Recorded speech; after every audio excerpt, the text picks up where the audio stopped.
everybody. Welcome to another episode of Fire Up. Are we fired up tonight, guys, or what? Always. I'm as fired up as I can get. I've been laying on the couch all day. Well, then you should be the most fired up because you got all that energy. Come on now. No, it feels like I broke my big toe, so it kind of sucks. Ouch. Ouch. Okay, well, I know somebody else that's a lot fired up, and that would be the U.S. women's hockey team because they did it today in dramatic fashion. They pulled their goalie with 2 minutes to go to score the tying goal so that they could extend it into overtime. And then in overtime, they took care of business and they won gold. In fact, I think they did the whole tournament and they only had 2 or 3 goals scored against them the whole tournament. Prior to this game, the last 6 games they played, they were leading 35-1 in goals scored. How many goals did Canada score today? 1. Because we won 2-1.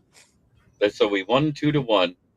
So that means throughout the 7 games they played, throughout all of it, 37-2.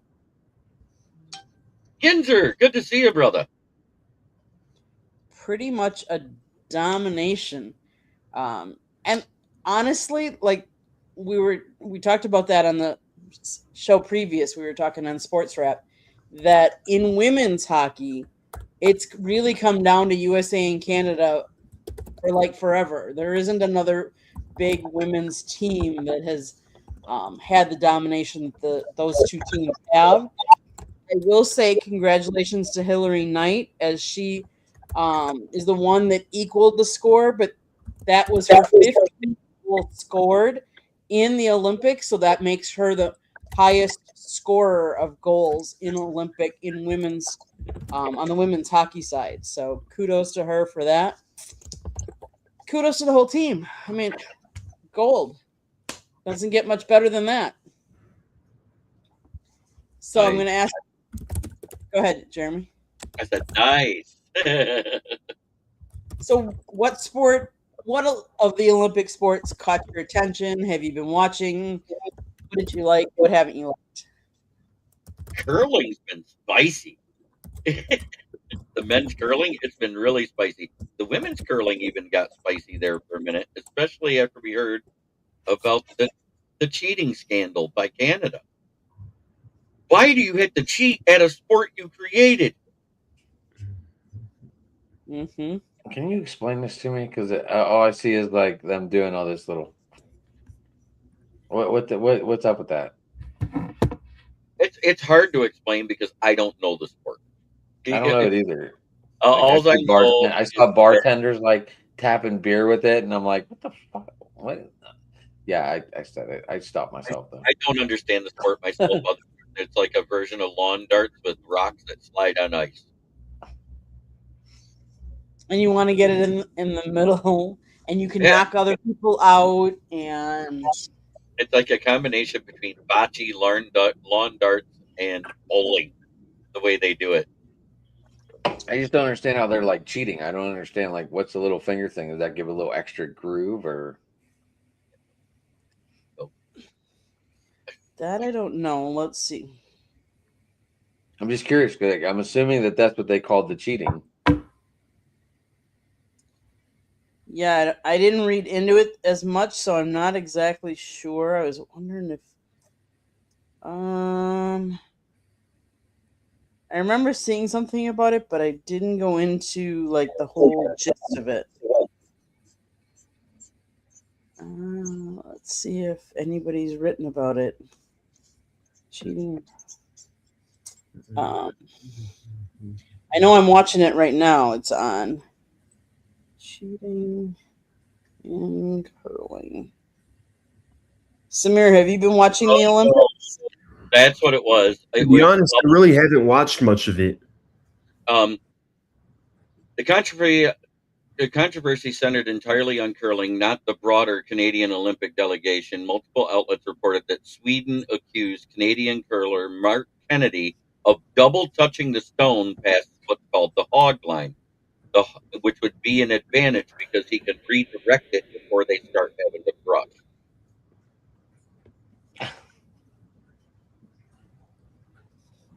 It's so hard to believe you could cheat in this game. Yeah, because they're saying that he crossed the line and he was pushing it in certain ways to direct it more. But they put it on frame by frame in Ultra HD, and he did not touch it past the hog line, so he was falsely accused. There was no cheating in the scandal. But it caused a big scene because they were actually yelling back, "Off-duty bros, can you speak to me? How you doing? I don't know who you are, but I appreciate you watching the channel. It's good to see you. So a shout out to you, Off-duty bros."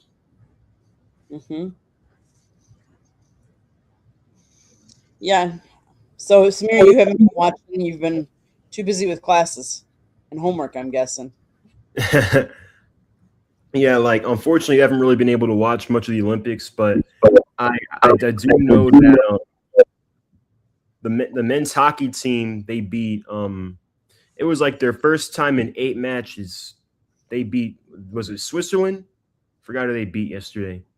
Or Sweden. Or it had to be the other team. I don't know what that's about. It was Sweden. It was Sweden 2-1. Yeah, Sweden. It was like their first time since 1955, and their first time in 8 matches that they beat them. I'm more worried about that cheap shot on Crosby. I don't know how long he's out. The reports are all mixed up. You're not getting any accurate reports. You probably won't until he has an MRI. It says he might play on Sunday. Or whenever. I know the initial report was that it was his ACL. And Dylan Larkin's been playing really well for USA. That he scored I think he scored one of the early goals and the go-ahead goal for USA today. That's awesome. That's awesome. When did they play? Yeah, didn't Quinn Hughes score the game winner? I think Saturday. Tomorrow is the semifinals for men's, and the finals is on Sunday at 8 a.m. Right. Quinn Hughes scored the game winner the other day, though. I know that. Yeah, but it wasn't the final score like 4-3 or 3-2 or something like that. It was 2-1. It was 2-1, I thought. Oh, I thought that was the women. I thought they were both 2-1. They both were, yeah. Dylan scored the first one in the second period. Let's see. Yeah, he scored in the second period. The other team scored in the third period. And then the go-ahead was Hughes in overtime. There was some other interesting news that came out. Indiana passed the law about a sports franchise moves to Indiana, they're going to get 3 years income tax free. And the team that reacted the most to it was Chicago, because they were looking at that small suburb just outside of Gary called Hammond. And we may have the Hammond Bears or the Gary Bears or whatever they want to be called, or the Indiana Bears. I don't care. Yeah, I just don't see how they can leave Chicago. I mean, I know for a couple of years seemed like they were gonna move to Arlington Heights, which was outside of Chicago, about half an hour outside of Chicago, which, I mean, even then, but I feel like to move to like Indiana, that just doesn't, I mean, it just doesn't fit. And my thing is, Indiana already has one team. I don't think they're big enough of a market to have 2 teams. Oh, I'm going to disagree with you, Samir, only because I know how close Chicago is to Indiana. With bad traffic, it's less than an hour to get out of Chicago to Gary. Harlingen Heights was about the same distance and takes about the same amount of time to go south out of Chicago. The problem is the state stopped all funding to help build the stadium. They also said they will not give them a tax break the first year or two, with them putting most of the money out of pocket after they already bought the raceway that they tore down to start building. So they already invested all this money, and the state and the local people are not supporting Chicago Bears to move for the move. And the problem is the contract on Soldier Field is up soon. I think it's up in 2028. Release, yeah, it's up in 28. I read that earlier. So they don't want to stay and be putting upkeep into a building that is defunct and falling apart and has the lowest seating capacity in the NFL. Yeah, and the ironic thing about Soldier Field is they renovated it like 20 years ago. And that was to add 12,000 seats to get it to 62,000.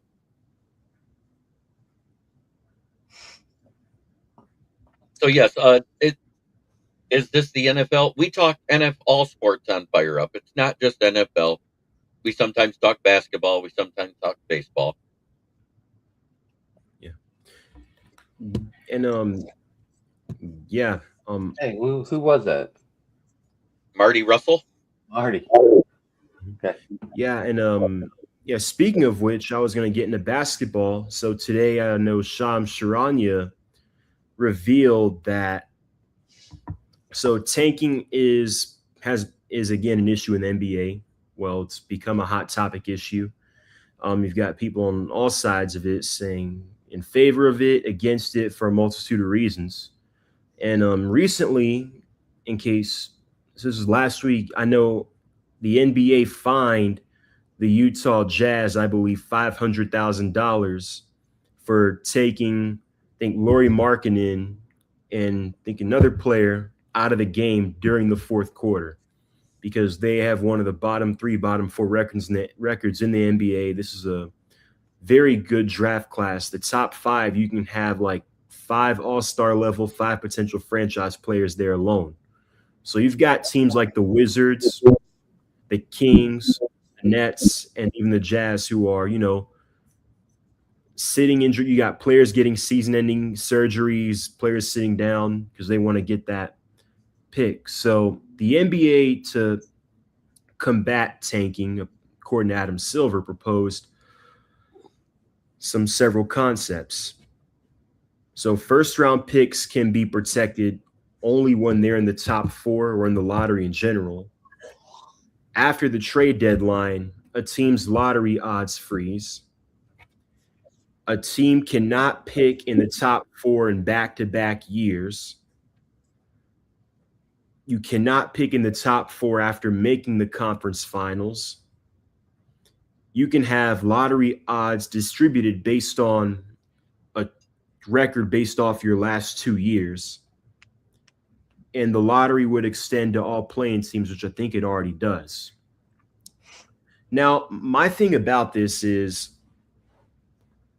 number one, if you're protecting picks that are only in the top 4, wouldn't that provide teams more of an incentive to tank if they're near the bottom to increase their odds of being in the top 4? Number one. Number two, if you're doing it based off of a 2-year record. So let's say I want to tank this season and next season. And next season, knowing that there is a LeBron, Wemby level, like generational prospect, I feel like that would make tanking even worse, and it would be over a number of several years. And then also, if you are going to say that teams can't pick top 4 the year after making the conference finals, like let's say hypothetically, I'm just going to use a hypothetical. So in case the Hawks traded for the Pelicans' current first-round pick. Now, let's say hypothetically the Hawks were to make the conference finals. Hypothetically, they can't. So again, they're in control of the Pelicans' pick. Teams shouldn't be punished because another team's front office made a mistake. And also, Halliburton's out for the year for the Pacers. They're going to be in the top 4 in all likelihood. So should they be punished for Halliburton getting injured? Like, this is where the flaw is in this. And then the last thing I'm going to say is it's really about the selective outrage from the NBA. Like, teams have been tanking for years. Philly built a team based off a promotion of tanking, literally called The Process. And the media promoted it. Oklahoma City tanked, had to tank for a couple of years. San Antonio tanked, won the lottery, and got Wemby. But now when you have teams like the Kings, the Nets, the Jazz, the Wizards, and potentially the Hawks, all relatively not the biggest NBA brands or markets that could potentially benefit from it, now they want to change the rules. That's my problem with it.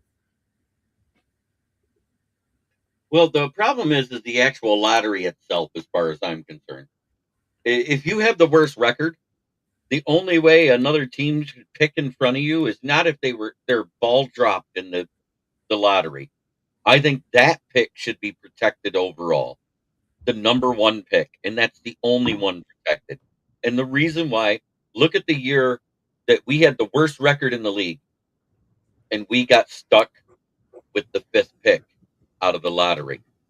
So that means we wouldn't have a protected pick. You see what I'm getting at, Samir? Yeah. So this lottery is totally backwards.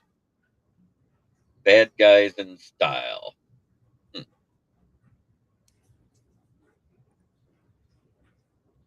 Sorry, I do want to say hi, Earl. I thank you for joining us tonight again. I know you were watching us last night, so on this show we're gonna mix it up a lot, and right now we're talking NBA. I don't have an NBA team, so I don't know much about the NBA. Sorry, guys. I'm going to sit in the back seat. On this one and be very quiet. No problem. No problem. Nothing against the NBA. I just don't have an NBA team because I don't have an NBA team. Yeah, you got 3 sports in your town. I either go to Cleveland or I go to Philadelphia. So we have 3 sports in my town, but it's not the hockey. So we do have in my old town, I should say. Of Madison, right? We don't have we don't, except for the college hockey, correct? And college hockey we have, but as far as NBA, yeah, they got to do something because tanking. You never want to see any teams tank. That's just not right. Yeah. But I mean, I think everyone can agree. Like we don't want to see players getting shut down. If, like, hypothetically, if you had a favorite player, if you had lived in, let's say you live in Atlanta and you are a fan of another player from another state and their team is tanking, they're going to shut that player down. Like, that's not right for the fans. But I think you have to give small market teams more of an opportunity to get franchise changing level talent. Problem is we don't have people like LeBron coming out of high school anymore because they don't allow kids to come straight out of high school to the NBA. So you'll never see that type of clamor over a guy coming out of high school again. And what happens usually, these guys that are clamored about out of high school, they go to college and get exposed because the talent level of the guys that are actually there and have experience outshines them. Very rarely do you have one that's a one and done in college that's great in the NBAs right off the rip. It just doesn't happen anymore. It's usually the guys that have at least 2 to 3 years experience, which tells you that the college is basically a farm team and the G League is the developmental league of the NBA. I will say, you talk about college basketball. Scott and I actually covered. We were at the USF versus FAU college men's basketball game on Sunday. One of the questions that Scott asked the coach after the game, which you can see the whole press conference after the game on our YouTube channel, but one of the questions he asked him was, FAU is not a big program. They don't have a lot of money. They play in a small stadium, and they don't have the NIL money that a lot of other teams and a lot of other colleges do.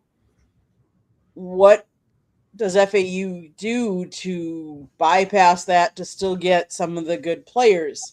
Because the coach was saying, I can't get any of the top 50 centers because all of them, if I got one of them, it would take my whole NIL budget and I'd be done.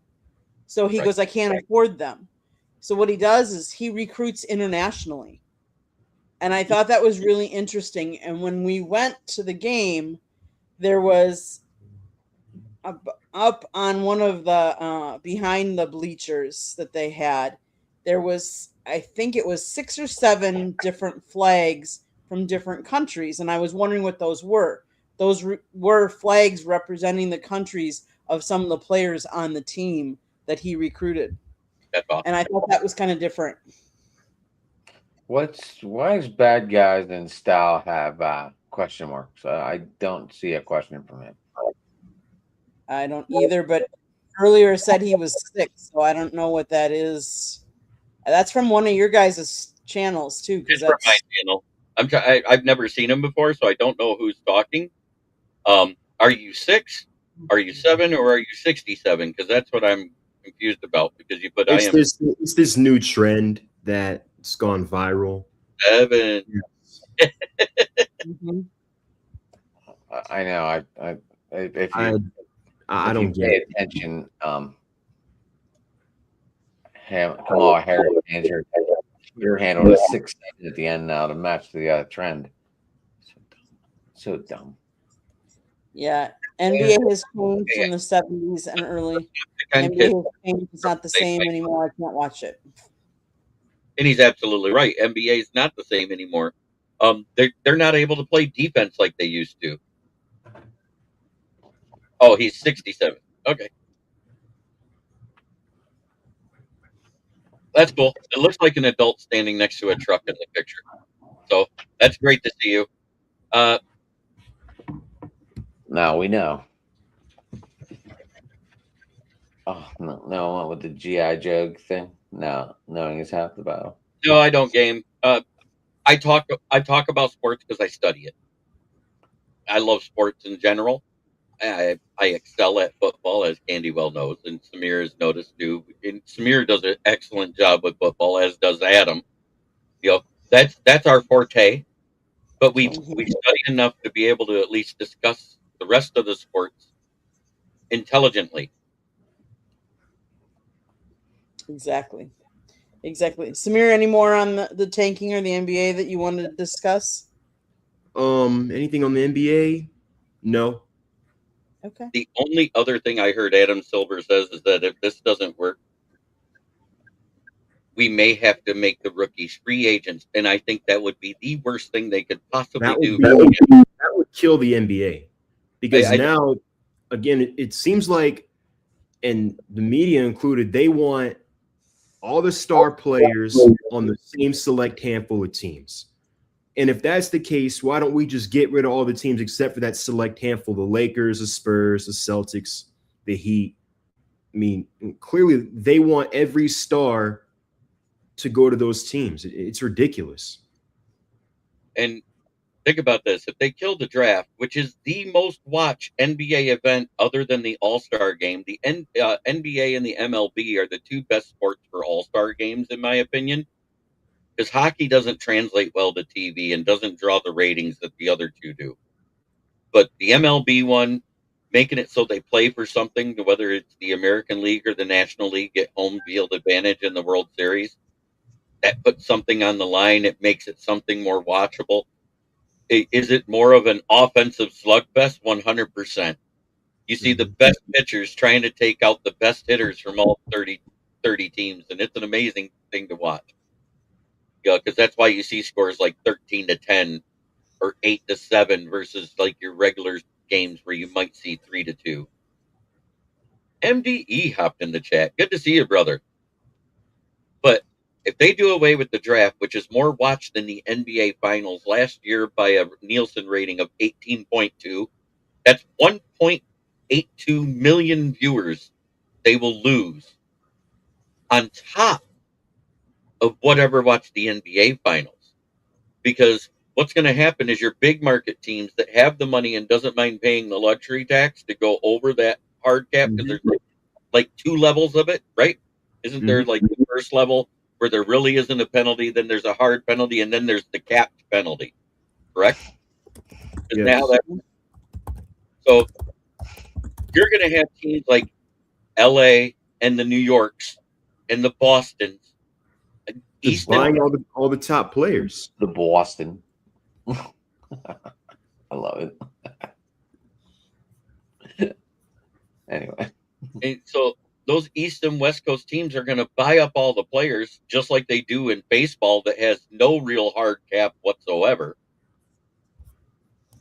And I hope they do next year when the CBA comes up that they vote in the hard cap. Why? Because it's going to make it more parity and a level playing field across the board. Yep. A lot of teams will have to restructure players. And they're also talking about making it so there's no deferred payments.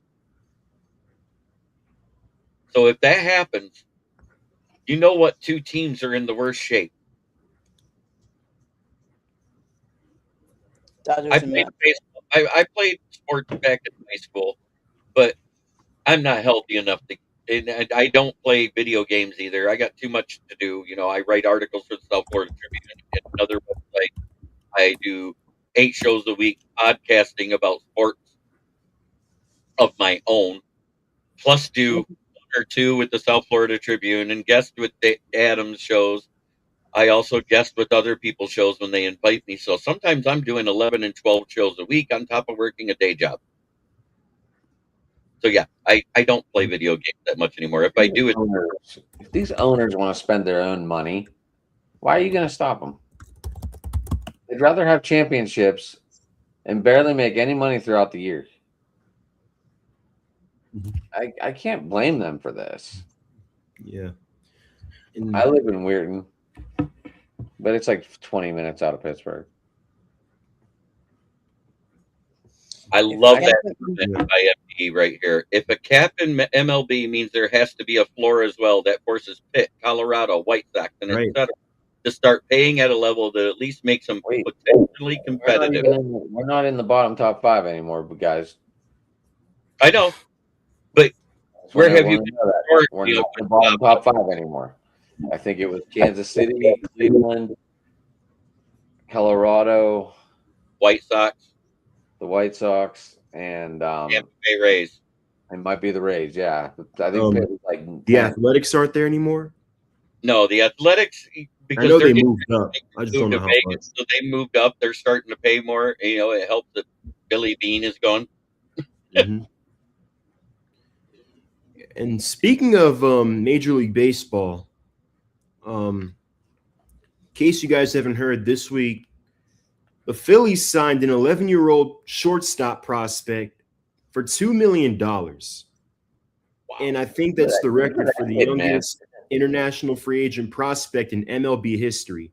Now, from what I know, you have to be at least for Major League Baseball international free agent signing rules. You're only eligible if that prospect is 16 years old, can't be older than 20. And this applies to players outside of the United States and Canada.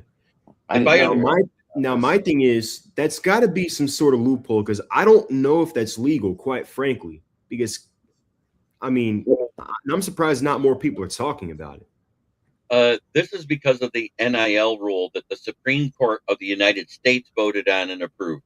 You know, because this went to a U.S. state Supreme Court. So therefore, it makes it a national law, which would cover any property of the United States. So if they're from Puerto Rico or Dominican Republic or something like that, basically it's an NIL deal to lock him into that team prior to him being able to play. That's That even makes for that applies for professional leagues as well. Yeah, it would apply for professional leagues because now that they passed laws in 3 states that high school players can get NIL, that's under 18, it opens the door for a whole new ball game. Well, I mean, it's unfortunate because if it's a timing thing, I know it's a different time period, but it's unfortunate if you're John Coppola. For those who don't know, he was the Atlanta Braves general manager who was fired and banned from Major League Baseball for a number of years for, I guess, going through loopholes regarding money and international free agent signings. Mm-hmm. And he got banned. Wasn't it a 14-year-old that he signed ahead of time, but 2 years Yeah, before? it was like a 14-year-old. The way he was handling money with trades, I guess, was illegal at that time. And the Braves could not sign international free agents at all for a number of years. So it just goes to show how much time has changed since then. NIL it was good for college football and it was awful. Yes, Oh, yeah. in Georgia, Yes. Ohio, and Michigan are the 3 states where it's allowed. Well, Georgia, not yet. The state house just passed an initiative last week. And it's supposed to pass. It's projected to pass the Senate as well. So, I mean, personally, high school, I think I don't agree with it on the high school level because my thing is I just feel like it's too young, in my opinion. Because, I mean, look, I interned helping cover high school football in Georgia, and anyone who's from here knows how big of a deal high school football is. We have a lot of talent that comes out of the state. Like Buford High School just spent $62 million building a state-of-the-art football stadium last year. So it's a big deal here, and I'm normally in favor of getting NIL, but I'm not in favor of this bill because a lot of these kids are 14, 15 years old. So they can't even drive yet. And now they're signing contracts, getting financial compensation. And a lot of times they're going to be making more than their teachers. It's just the principle of it is not aligned. I get it. What does the pre-agreement mean? Is this kid getting paid, or is it just a pre-agreement?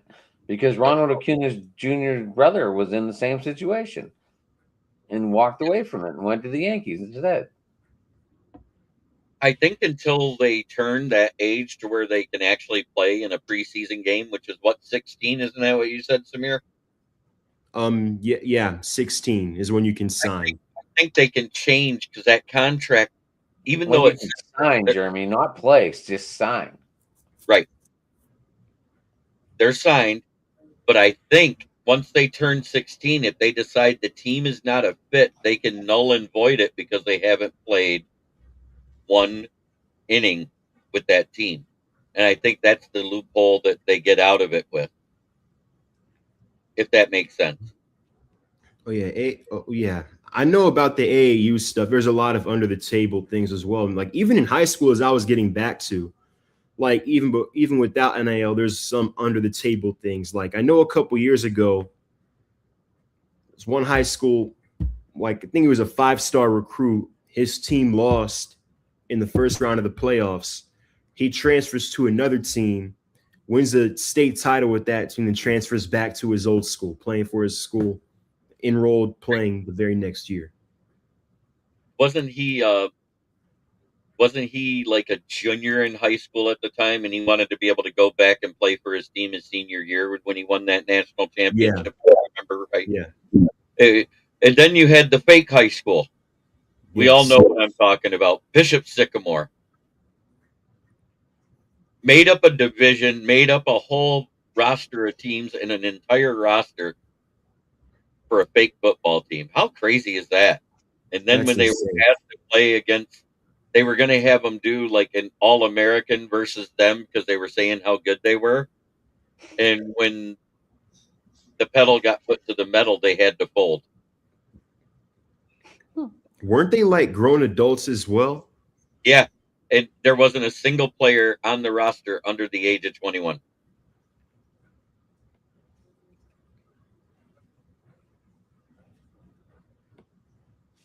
And what I think it was is it was actually a school that was defunct, and they named the team after that.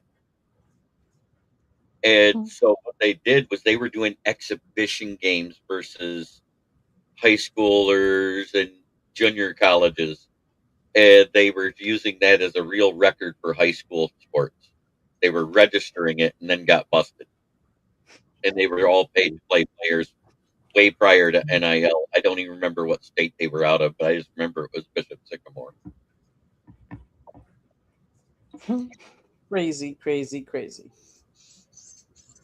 Crazy, man. Crazy. But NIL has been in Michigan, I think, for 3 years, Ohio State for 2, and that's why Georgia's falling in line. And as more states do, it's going to become the norm. What I don't want it to become is like college football, where a kid is shopping himself to other schools in his area just to get more money. That's what I don't want to see. If it's just so they get a portion of the jersey sales that are sold at the stadium and a portion of whatever it is made off of their name, image, and likeness, which is what that originally was done for, I'm all for it. Well, I gotta ask you, like, is that my mic? My mic being all goofy, or am I just too close to it again? You might be a little close to it again. Yeah, that was yours. Is that better? Yeah. Okay. That sounds. I kept hearing that reverb and no one stopped it, so I was like, okay, maybe it's not me. Anyway, Jeremy, I have a question for you. Okay. If you were, jobless and looking for, you work with tires, obviously. So wouldn't you want to look around for the best tire shop to pay you? That's different if I'm jobless. If you have a job and you're, It doesn't matter. You want the job that pays the best. you have to remember there are rules about what school district you live in, and there's taxes and stuff that has to be paid to the other school. To the school your district you live in, especially in Michigan. We talking about high school or college? I'm talking about high school. Oh, yeah, well, yeah. High school. I don't want to see high school become like college with kids trying to sell themselves to the highest bidder. Because what's going to happen is their home school that they live at, if they don't move to the other school district, guess what? That school district is going to automatically get a percentage, at least in the state of Michigan. And that's why you haven't seen that here. Even if the parents still live in the other school district, they're still going to pay the taxes. Now, how that works, I don't know if they still got to pay the taxes where their kid goes, but I know they're still in that district, so they're still going to pay the school taxes to the school that the kids should go to. There's a tariff type of tax, like okay, I live in the Bentley school district, but Bendel has the better football team, so I want my kid to go to Bendel. I have to pay Bentley a tax on top of paying Bendel school taxes for my kid attending. You see what I'm saying? I don't know how that works, but that seems to be a little topic right there. Yeah. So it's kind of like a school of choice thing where you have to pay a charter to go to the other school, but your property taxes, which is your millage, still go to your home school. This is what I'm getting at.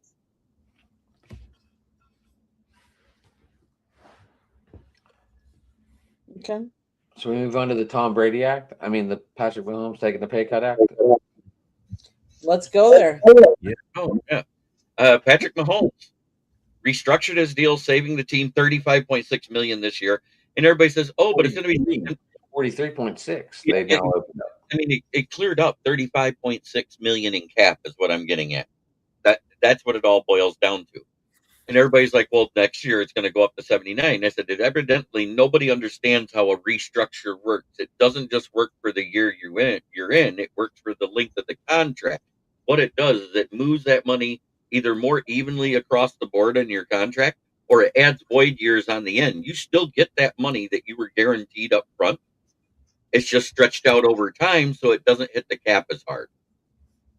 So it's like a deferred payment. Yes. You want to get rid of baseball. I think the max right now in the NFL is 2 void years. So why is it okay in football but not baseball? We're not talking about where you make $2 million a year, and at the end of it, you're going to get another $58 million per year lump summed at the end. I'm just saying, Jeremy. I'm just saying, if you're going to eliminate in one sport, you better eliminate in all four.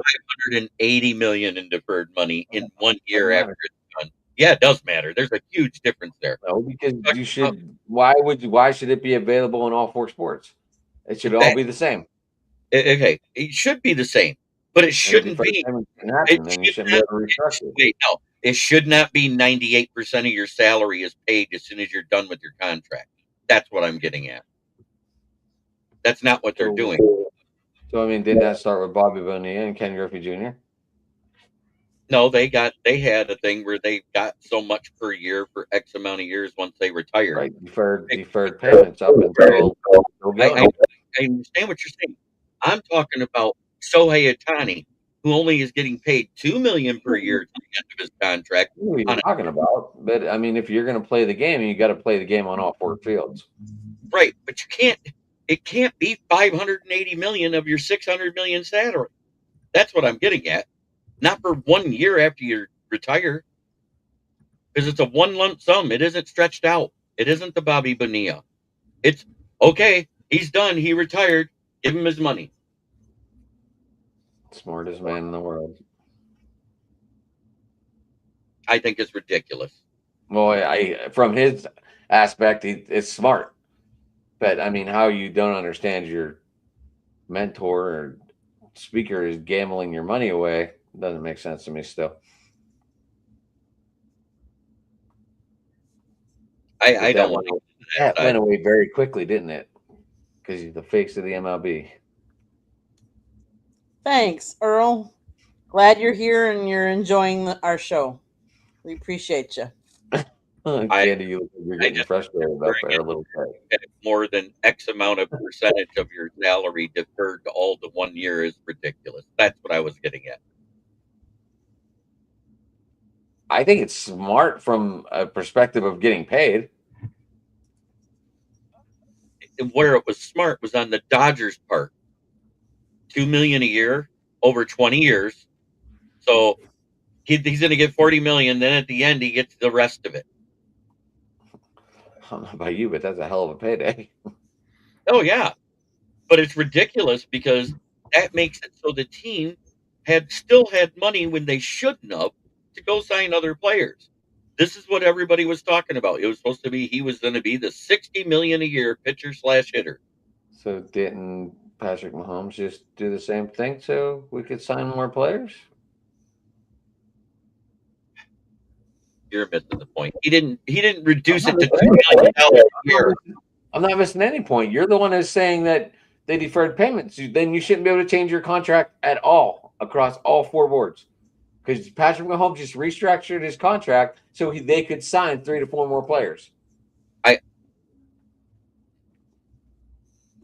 It's not 98% of his contract renegotiated. That's what I'm saying. So what was Mahomes' contract before? Because now all of a sudden he just lost what? It was like $43 million. $43 million. The average of his contract the average of his contract was originally $51 million a year. This was the balloon payment year. In other words, the highest one. What they did, instead of it going like this, they leveled it out so it would clear cap across the board. It's still the same amount of money. It just added 2 void years on the end. Instead of there being really high years and really low years, it averages it out, and at the end, he's going to have 2 void years. Yeah, honestly, I'm just kind of curious to see what they're going to do with it because they have a needed wide receiver. Rashee Rice can't stay on the field. Xavier Worthy's been kind of up and down. They're gonna reunite with Tyreek Hill. I feel like that makes a lot of sense for both sides, even though Tyreek Hill's 32, coming off that major knee injury, or they go after another Dolphins receiver. Rumor is that Jalen Waddle is going to be the next person out in Miami. They're going to try and trade him. So would they trade a 2nd round pick for him? 2nd or 3rd, maybe. Remember, they have an early pick now. I would not be surprised. I'd look out for them to draft Jeremiah Love with that pick. I would love to see Patrick Mahomes I would love to see Jeremiah Love in that offense. Me too. Unfortunately, there's another team that's never had a 1,000-yard receiver since Mark Ingram left, and they're probably taking Jeremiah Love ahead of him, the Saints. I hope not. I hope his career doesn't ruin. I hope not. I hope they don't. I hope they don't draft him because That's what I'm hearing. That's their number one target on their draft board. I was reading offensive lineman.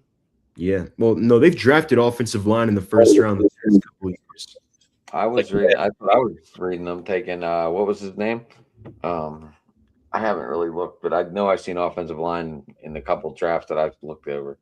That's just me, Jeremy. Obviously, you do your show every day. You pay way more attention to this shit than I do, so you know if you know where they're heading. I have not looked that far yet, but I love go more to the Saints in the mock drafts I've done, and I've done 55 of them since the week we played the Rams. No, that wouldn't be good. Jeremiah Love would be a huge boon because then Kamara becomes that lightning to his thunder. In other words, the two-headed monster that they had at Notre Dame, they said they called them Batman and Robin, if you remember right. I remember. Mm-hmm. I mean, with the Chiefs doing that now, they're roughly over their cap space by now set roughly 11 million over the cap. I heard it gave him 35.6 million in cap. I heard they have 43.6 million with this move. That's why I was saying 43.6. Right. I apologize. They entered the offseason in a salary cap crunch. With this move, it creates 43.56 million in cap room because it drops his cap number from 78.2 to 34.65. Now, he does have a cap hit next year of over $85 million. And I imagine they'll try and do the same thing again. Mm-hmm.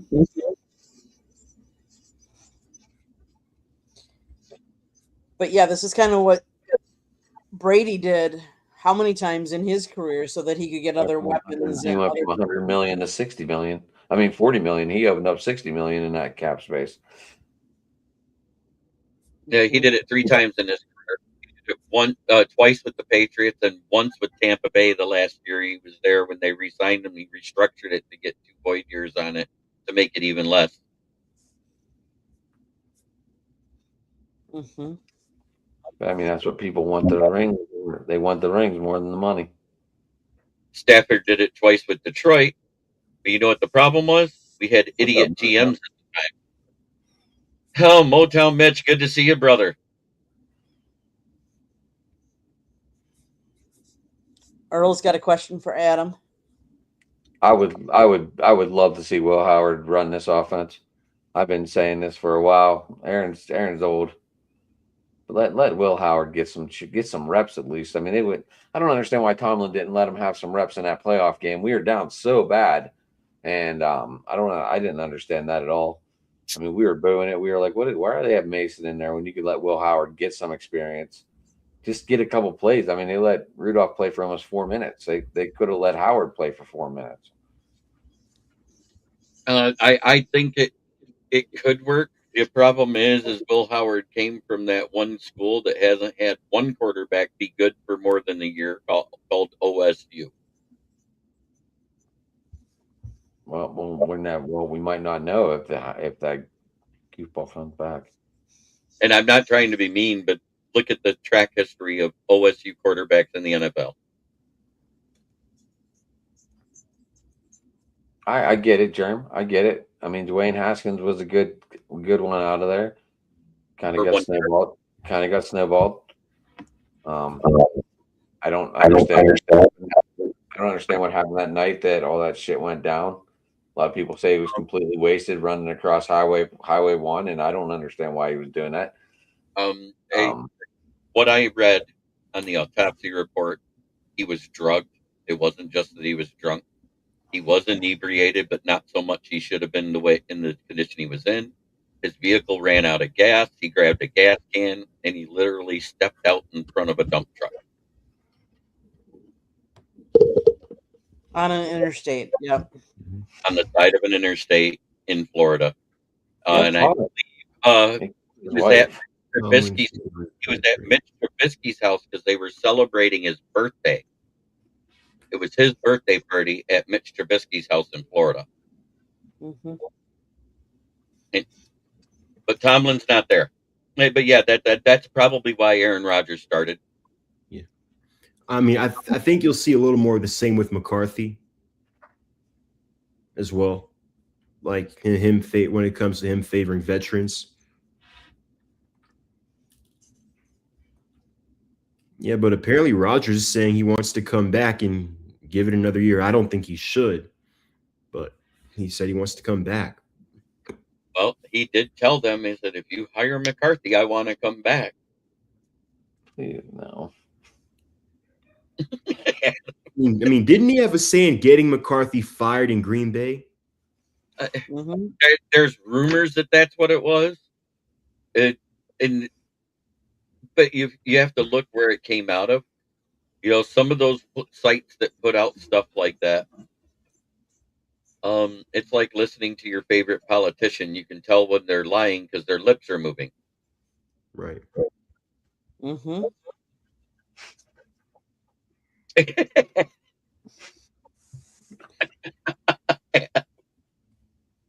Okay, guys. Seattle Seahawks win the Super Bowl. What better time to put your team up for sale when they're up on top? Well, because I was talking with the Seahawks fan on my show last night, I got the lowdown about it. Paul Gardner Allen, the one that bought the Seahawks in 2007, had it in his estate that if he was to pass, because none of the children want to run the team, all of his sports teams, which include the Seattle Sounders, which is the soccer team, the Portland Trail Blazers, which is already a deal in place, they're waiting for it to close, and the Seahawks would all go up for sale. The asking price on the Seahawks is at an $8 billion minimum and upwards of $13 million, and it all based on if they won the Super Bowl.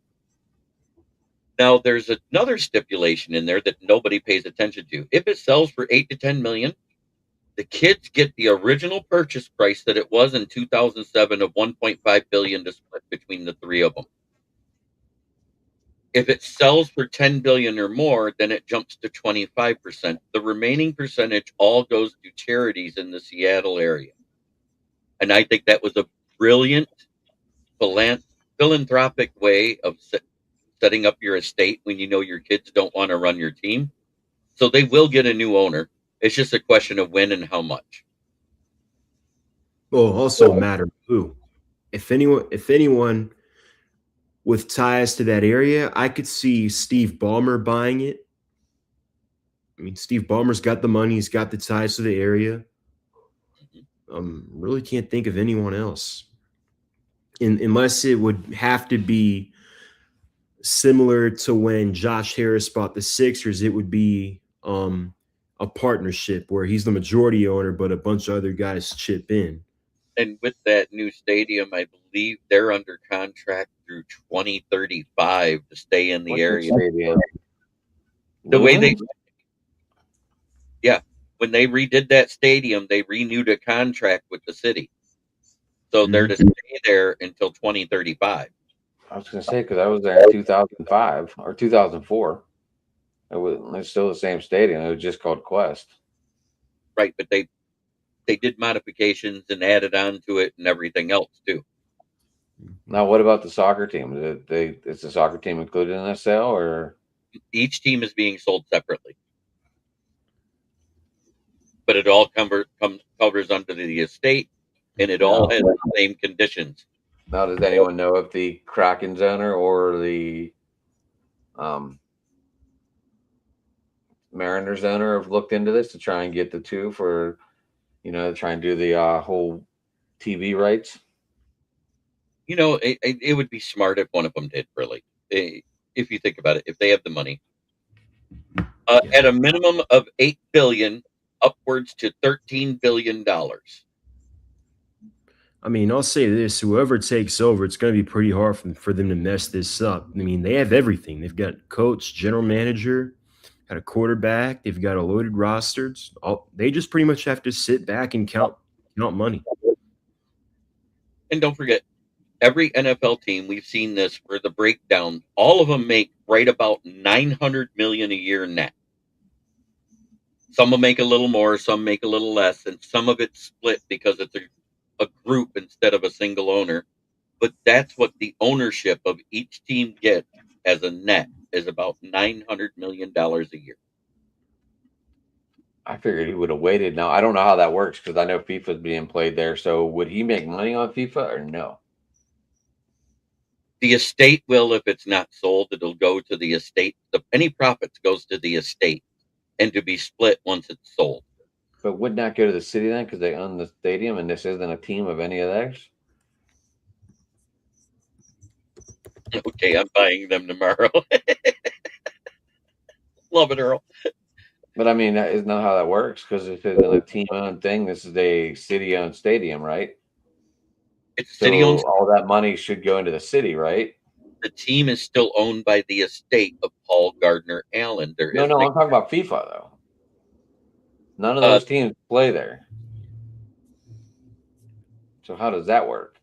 Any outside ticket sales, I don't know what the contracts are. You know what I'm saying? I just know what the NFL side is. Okay. So I know that if they do stuff, it is to whatever profits it is. It's okay, Candy. You can take a nap. Eddie. I'm here. He's You buying need them. You need a Red Bull. I do. At this point. So, is there an NFL team that's never been sold before? The Texans haven't been sold. I think they're the youngest franchise in the NFL, so I'm sure they haven't been sold yet. I think the McNair family's owned them entire time. I don't think the Packers, they've been community owned. The Ravens haven't been sold either. The Ravens haven't been sold. Yep, Green Bay's never sold because it's community owned. Steelers. Steelers were bought back in 1933 for you know how much? Well, I'm not going to say much. Maybe 13,000. 25. And we were the worst franchise until 70. The Ravens were bought for $600 million in 2000. The Chicago Bears were bought for $100 back in 1920. I think the Cincinnati Bengals, Paul Brown owned them, and then Mike Brown is owned now. I'm pretty sure the Giants haven't been sold either. We're still on them. Let's see. The New York Giants were bought in 1925 for $500. Let me write a check. Amen. Yes. Need to drink some. I'm drinking some Diet Mountain Dew, but I don't even have enough of it. It's gone, so that's not good. But anyways. It's also diet. It is. It is. Better energy. You need the real stuff, like Jeremy's about to break out there.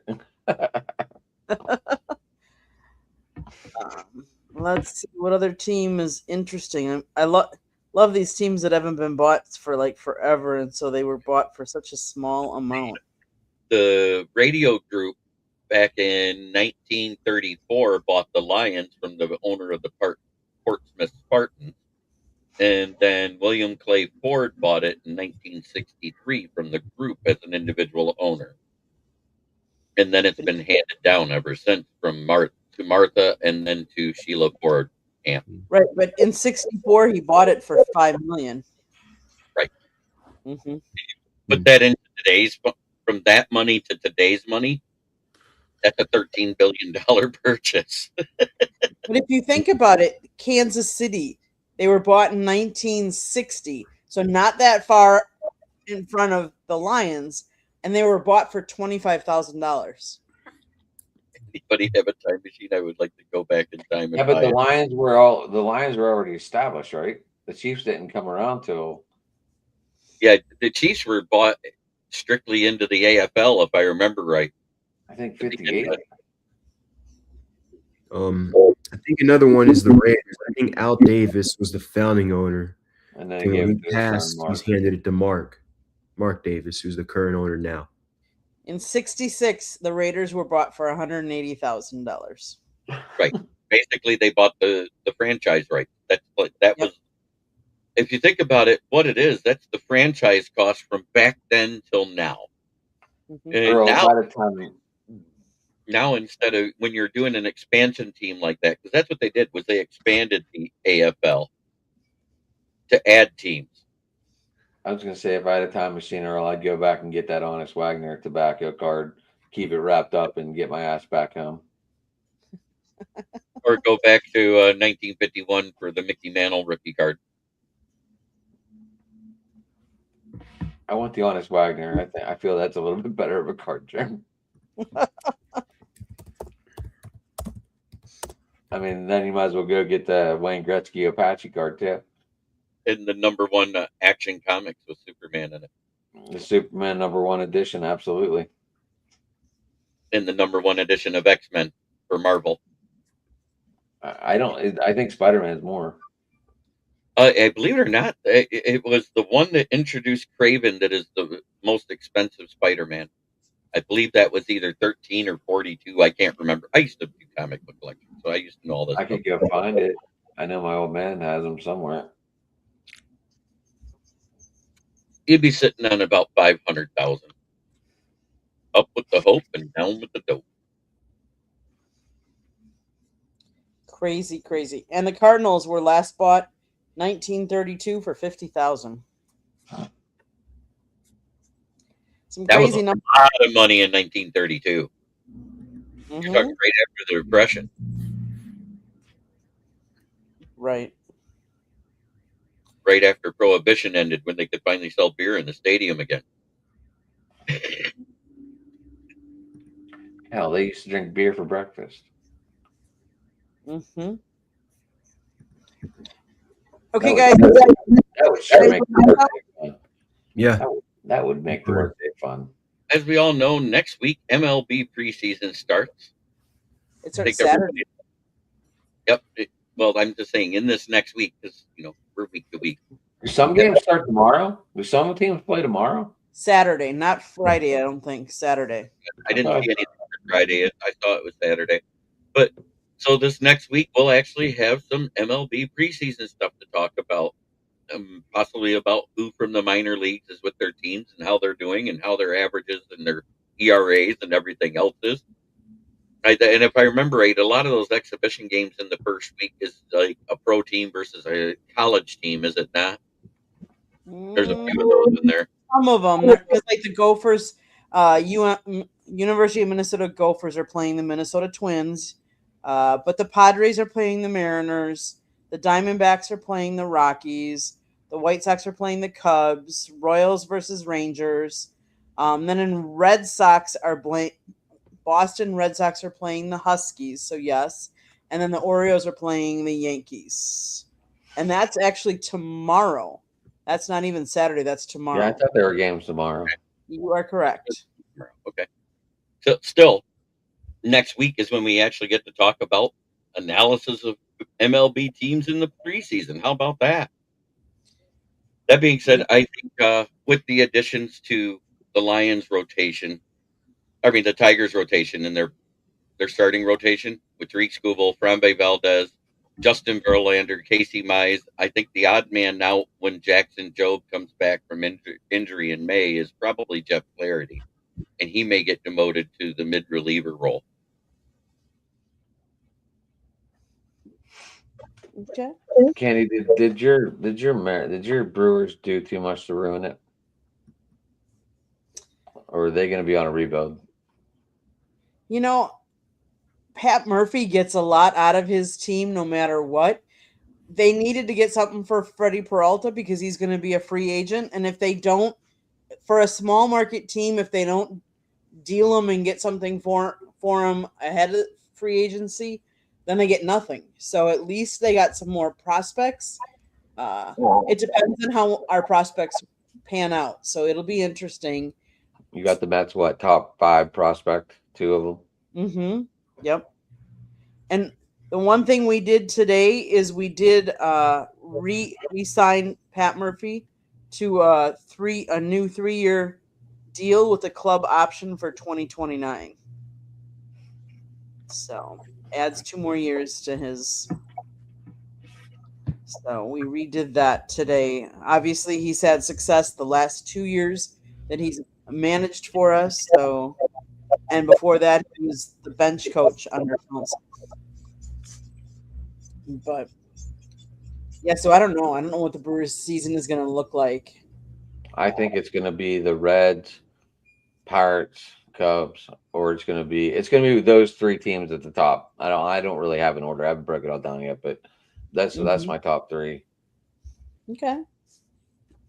I hope you're wrong because I hope the Brewers are in there, but you never know. I have a final update. The Pistons beat the Knicks 126-111 without Beef Stew and Jalen Duren. Did Cunningham end up with 40? I know he was at 37 last I looked. I will tell you right now because I'm going into it. 42 points. Let me guess, did you do a little parlay with that? No, I had him in my DFS. I didn't look at my other guys though.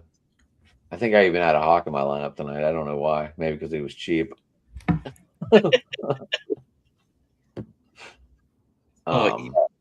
Samir, you look dead down there, buddy. You look like you're ready. I'm good. I'm good. You look like you're ready to go to bed. I'm good. You look like you're ready to be like, hey, how's it going, man? All right. That's it for my town is talking about the MLB preseason coming up and the Tigers rotation. Okay. What's happening in your team? So the Hawks beat the Sixers 117-107 today. Jalen Johnson at 32, 10, and 5. So they moved back into the 9th spot in the Eastern Conference for playing standings because the Hornets lost earlier. They've got the Heat coming to town tomorrow night, and then Tuesday and Thursday next week they have 2 straight games here at State Farm Arena against the Wizards. Are you going? First time back in Atlanta, but he's not going to play in either of those games. The Wizards are talk about blatantly tanking. They're shutting everyone down, it seems like. And are you going to try and go to any of them games, man? We'll see. I think I've got school both those days, so we'll see.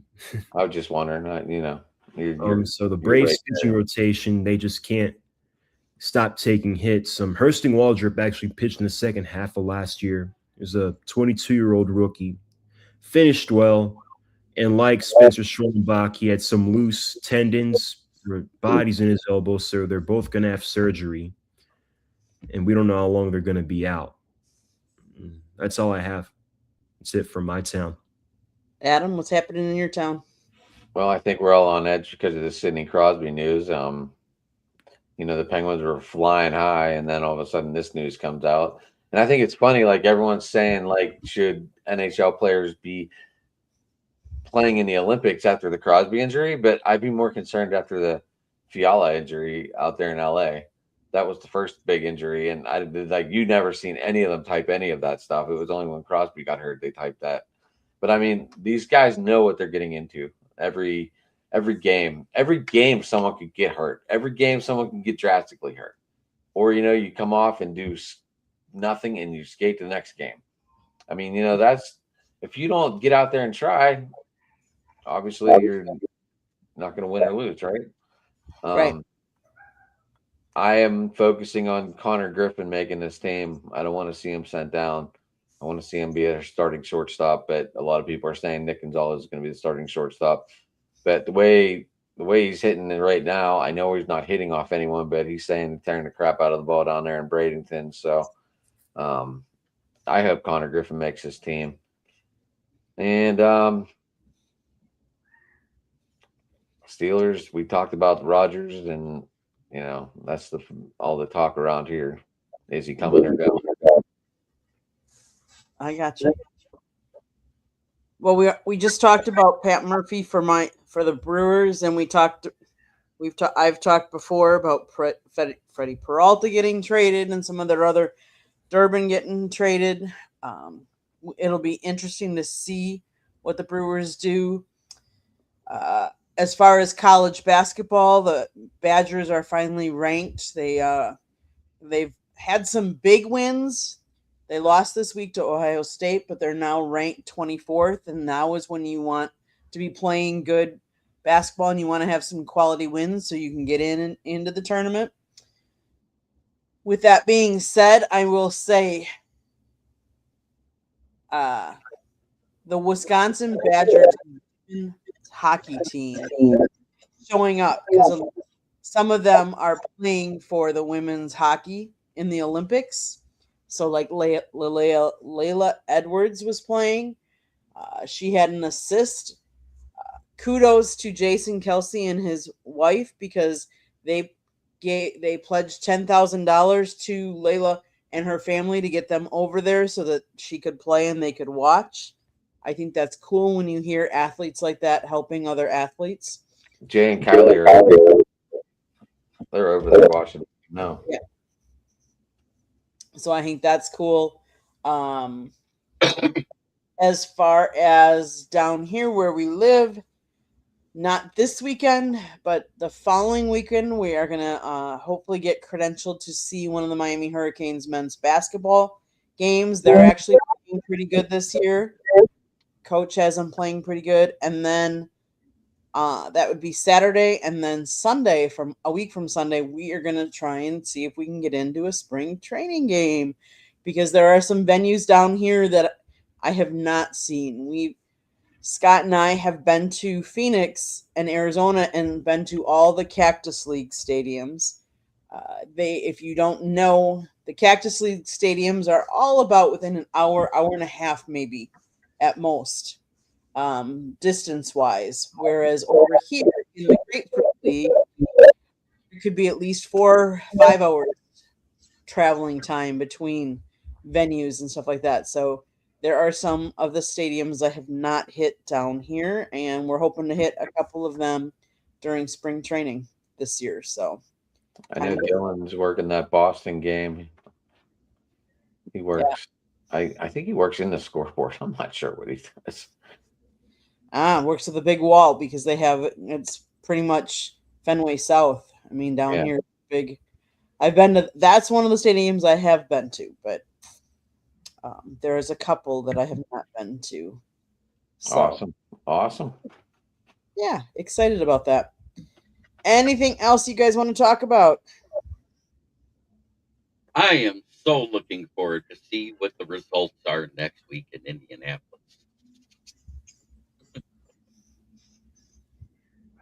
Oh, let's rate the combine. Mm-hmm. I gotcha. That'll be cool. Cool experience for you too. With that, I'm gonna do my station break because I haven't done that yet. So let's do that. South Florida Tribune Publishing Company published a book, Lessons from the Microphone, Tuning into the Enduring Wisdom of Visionary Leaders. It is written by my husband, Scott, the Motor City Madmouth Morganroth. Talks about his 40-plus years in the media business and how it has evolved and changed. Go get your copy today. It's available on Amazon, Barnes & Noble, Kindle, Google, and Apple Books. It's also out on audio version, so if that's what you prefer, go get that version. There's a link on our website, www.southfloridatribune.com, where there's a plethora of great other content. In fact, if you want to read, Jeremy has written numerous draft prospects, and they're all up on South Florida Tribune. I know he's going to talk about that, but I like to highlight that. Because if you're interested into the NFL draft, you got to go read his prospects, and a bunch of them are up there. In fact, some of them we interviewed at the Senior Bowl, and he wrote about them. So you can read his article and then see the interview that we did.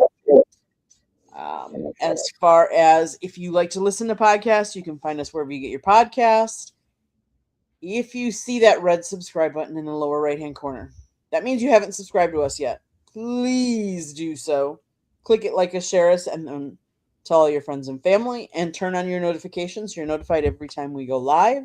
And then I would also ask you to subscribe to everybody else that participates on our channel.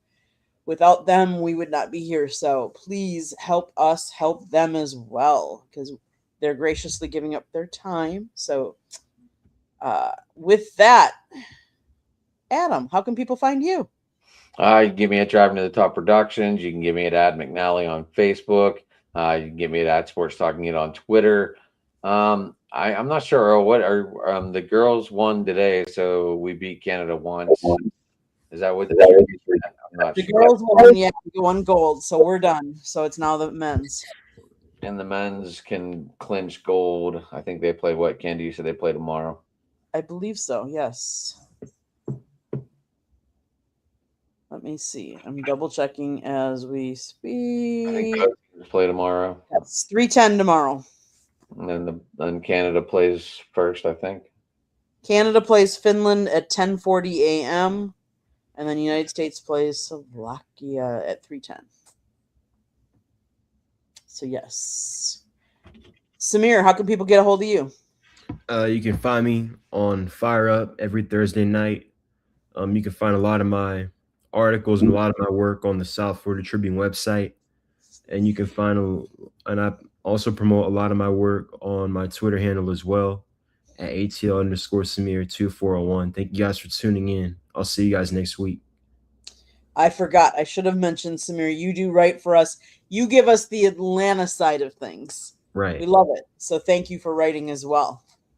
Got to get Adam writing, but I know he's so busy, so I keep talking about it, but I looked into it. I started writing, but then I can't read my own handwriting. In other words, I got to learn how to type. talk to text, right, Jeremy? That's right. The program is called Cortana. If you can't use that, even Copilot built into Windows has it. I'll have to look into that other one because I don't have Cortana. We tried to look at that the other night, Jeremy. Huh?